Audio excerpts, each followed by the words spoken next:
you been? Why you been on hiatus?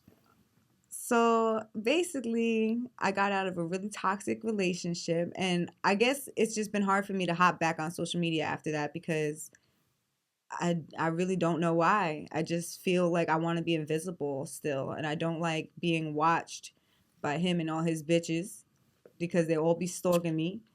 And it's annoying, to be honest. And I used to not care, but now I'm in this place where like I changed so much. I'm not the same way I used to be. Hmm. I'm not on the same timing I used to be. So Hofax is a lot of ho shit. So I'm not like that no more. So it's hard to come back on an episode and talk about stuff I used to do when I'm not like that. Why? Because You're telling your stories. I know, though. but well, I've told so many of my stories already. So it's like, how much more y'all want me to say? They want the whole. They want want everything. the tea. Yeah, I should talk about everything Ginger, he did. peppermint, and everything like that. You know what I'm saying? Facts. So let me ask you a question.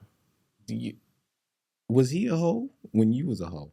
He is a hoe. He's still a hoe to this day. He got mad hoes. But was he a hoe? Yeah, he got was a hoe? mad girls. Like, he just never stops. Even when he contacted me the other day, he was like, oh, I'm not going to be single for long, blah, blah, blah. Like, trying to, like, influence my decision on what I want to do now. Like, I don't want to deal with anybody that's on their hoe shit because there's a risk of STDs. There's a risk of all these bitches wanting to fight one day. I'm not on that timing no more. Like, I don't care for it. I don't want to deal with the drama. I want peace.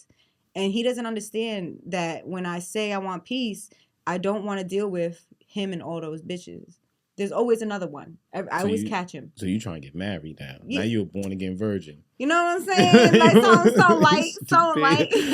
Stupid. You know, every hoe deserves love. Stupid.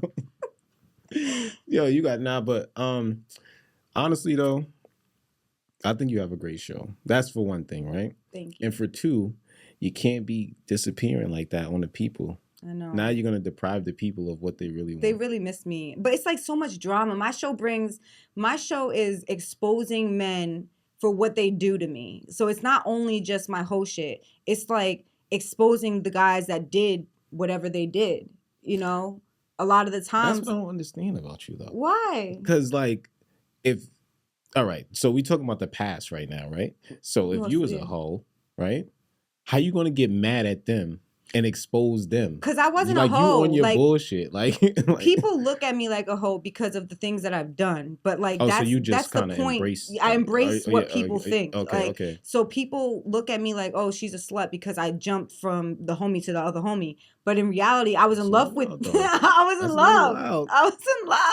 I was mad. Like I was in love and I was mad. So yeah, I was making petty moves on what the guys do it. But did you? The guys do it. No, I don't want to hear nothing. No, we don't. The guys do it. No, we don't. They fuck my sisters, my best friends, my mom. They probably did that to you. Maybe. So now I'm fucking their brothers. You probably did. Maybe. But, you know, like the average guy is not going to do that. Well, the average one in my life did. He wasn't average. Obviously, right? He wasn't average. Most of the guys in my life did me dirty. So it's like my petty matched their petty. And like one of the guys, I fucked his brother because he was mad that I put him on Hofax. But it was like I put him on Hofax without saying his name. I never said his name once. Mm-hmm. We talked about a threesome we had, me and the girl that had a threesome with him. And we were just talking about the experience. We didn't say nothing bad. The dick was good. We didn't say nothing bad. But he was mad that I talked about my experience with him. Talked about the story. Yeah, on Hofax. So I fucked his brother. Now what you going to do? Now be mad about that? Yeah, but... what did he do?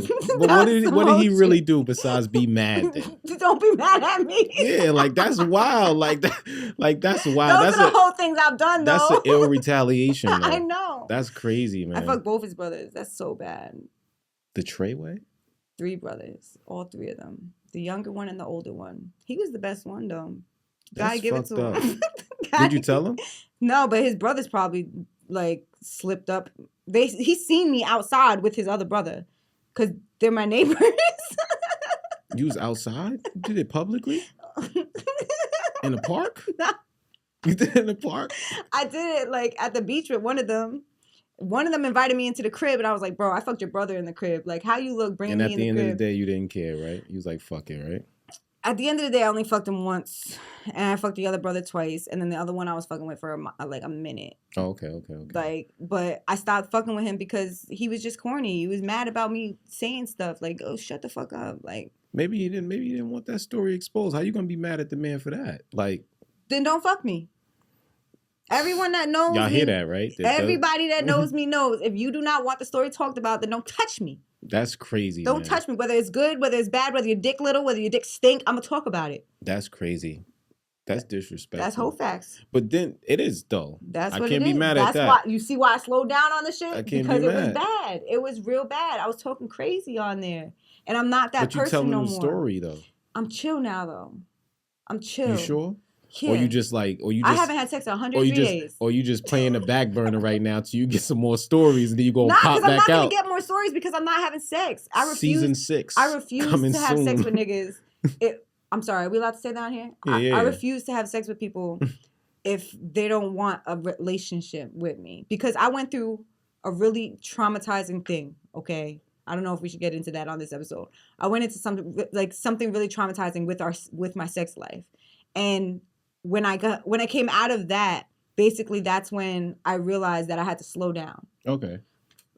I could say it, whatever. Basically, it was told to me by a doctor that I had herpes. Okay. Okay. Turns out a year later, I found out I don't have herpes. That doctor lied about my cervix being messed up, me having herpes, all types of shit. So like living with thinking you have an STD changes your life. Like that's a fact. You have to tell people you have an STD before you have sex with them. Mm-hmm. Even my ex, he was like torturing me, even though he was still sleeping with me consistently. He would be like, "Oh, you're a dirty Bellport bitch with herpes." Like he would say mean things to hurt my feelings. Like it was traumatic. It was a lot. When I found out I didn't have it, I basically was literally praying to God, like, I need your help. Like, I know I don't believe in you and everything, but like, if you're real, I need you to help me love myself with herpes because I don't love myself. I want to die. Like, I wanted to kill myself. It was so bad. And then a week later, I found out I didn't even have herpes. It was all a lie. The doctor is literally in the middle of a whole court case because he was lying about multiple people's That's fucked up. Problems. Yeah. So after that, I just felt like God gave me a second chance because now I believe in him, obviously, because of that whole situation. He gave me a second chance not to be a hoe. He gave me that warning, like, if this is the way you're going to move, this is going to be your life. You're going to have an STD. You're going to live your life having to tell people you have an STD for the rest of your life. So I don't want that life no more. So I feel like that changed me. That was what changed me from being a hoe to just wanting to be with one person, not sleep around, not sleep with somebody's brother just because they got me tight. Like, I just want to be chill. I want somebody who just wants me and nothing else. But that's basically what happened. Is that going to be an easy transition for you? It is, because I haven't done anything in 103 days. 3 months. That's a long time. That's a long time for me, baby. Yeah, that's a long you're time for funny. me, baby. I went from fucking, all my neighbors. Literally, that's what started Whole Facts, was the fact that I fucked all my neighbors comfortably. But yeah, all of them. But they're like, not like older guys, right? Like they're like around your age. Some of them are older. One of them is older. He's like, I don't know. He's probably like 36. I'm 30. So he was a little older when we did it. Oh, okay. Like, you know how when you get older, the age doesn't mean anything. But when you're younger, that shit, you're 18 and he's 20 something. Yeah, exactly. It looks a little sus. But yeah, at the time. So you was outside. I was outside. Yeah. At one point I was outside. I'm not gonna deny my whole shit. What made you do that though? Wanting to find love in the wrong places. I felt like if you give your body to a man, he's gonna love you. And I like literally just turned into a hoe because of that. Like, I wasn't really like one of those girls. But that had to start when you was like younger though, then.